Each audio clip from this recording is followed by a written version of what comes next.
Hello my loves, I hope you're hungry because we're about to go on an epic food tour around London, Manchester and Brighton to show some of my favourite East Asian and Southeast Asian eats. We've got sweet, savoury, street food, noodles, dumplings and everything in between. This video is in partnership with Visit England to inspire you to book a getaway and to enjoy a safe, responsible and delicious trip in all of these places and more. Okay, here we go. I can't start an EC food video without mentioning Chinatown London. No trip to the city would be complete without a visit here. Starting off with Viet food, enjoy lean rare beef pho topped with a broth slow cooked for 16 hours. So good. Monga has some of the best Taiwanese style fried chicken. There's a ton of seasonings to pick from, but I love the seaweed and cheese especially. Oh, and the chili, and the honey. Basically all of them. Have a sweet tooth? Chinatown Bakery has a huge selection of buns, pastries, cakes and desserts. Great for you to stock up or to grab on the go. Bun House has some of the best custard buns and char buns in Chinatown. I always rave about this place.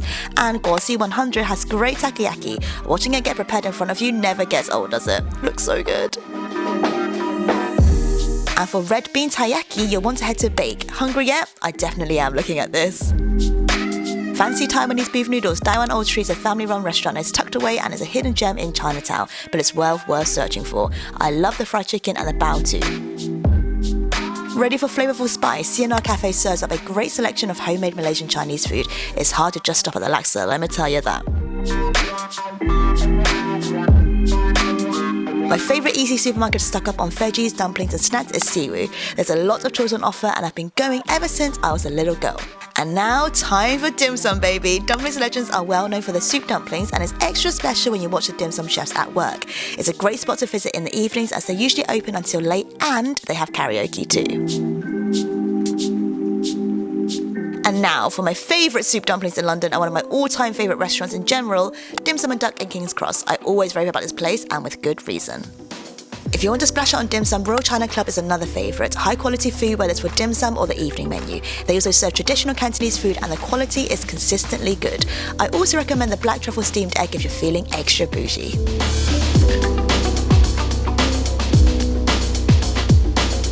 In the mood for Peking duck, Imperial Treasure is definitely on the pricey side of the spectrum, but the duck is well worth it. Pre-order 24 hours in advance and watch your chef prepare the first course in front of you before giving you the choice of how you'd like the second half to be cooked. If you want to treat yourself and you love duck, come here. The baked lobster and black truffle is also well worth a shout out, but skip some of the veggies.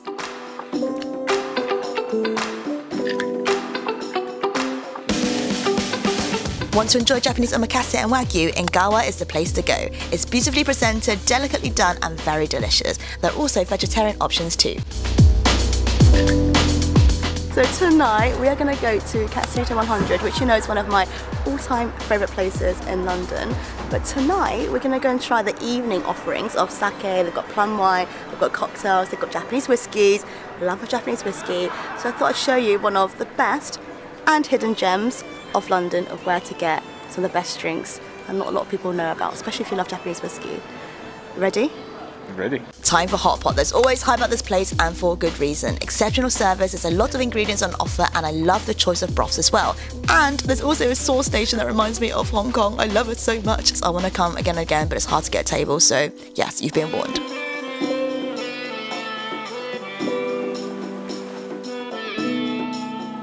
Ending things in Chinatown London, if you want to test your spice levels, this is the place to go for the numbing and tingling hot pot, a winter warmer and a great dinner spot in town.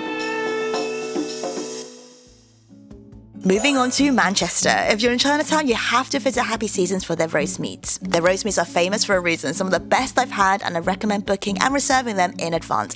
And also check out the Chinese menu for some dishes too. Must visit. Also, have the salt and pepper pork chops. So good. This stall is very famous for their Jian, which is a Chinese style pancake, and you can start at basic, you can have different fillings and choose how you want it to be flavoured. You can also add extra protein as well, but it's all served with egg, spring onion, coriander, sesame seeds, lettuce and hoisin sauce. Oh my goodness! Time for one of my absolute highlights in the city, Jian. Gerry's serves all of the hype and more. In fact, I've booked another trip to Manchester just so I can go back to Happy Seasons and the street food stall. For a generally sized Chinese crepe filled with flavour, protein, spices that you can't get enough of, I couldn't recommend this spot enough. You'll see what I mean in the next clip. Okay, we now have the spicy cumin king prawn Jian. I've heard so much about this place, so I'm going to give it a first taste test because I've waited a long time to eat here. Look how big the portion is. £8. 2 halves. This would be great to share if you wanted to save the money or save the dinner. But anyway, I'm going to tuck in.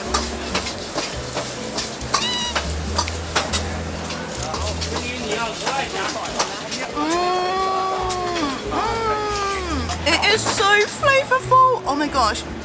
King prawns are done perfectly. They've got chopped chilies in there, chili oil in there. It's like flavorful chili. The Jian beans like crisp on the outside, got some black sesame, some coriander, so they've got extra aromatic like flavors. And all the textures are just incredible. Like it literally feels like a party of flavor in my mouth right now. I'm so biased with Chinese food. It's the best. Come here. Lazy Sundae was recommended as one of the best dessert spots in Manchester, and after seeing the special ice cream flavours and desserts on offer, I now see why. I'm now at Lazy Sundae, and right now I've got a mango mochi one. I've never had mango mochi, and mango is my favourite flavour of all time. I've got it in the cone. Look at it. I'm gonna get it.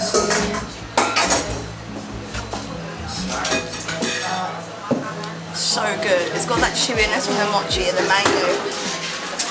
It's so fresh, I love it. Oh, if you're looking to extend your day trip or travel around England, I stayed in a 2-bedroom apartment at Native Manchester and I loved my time there.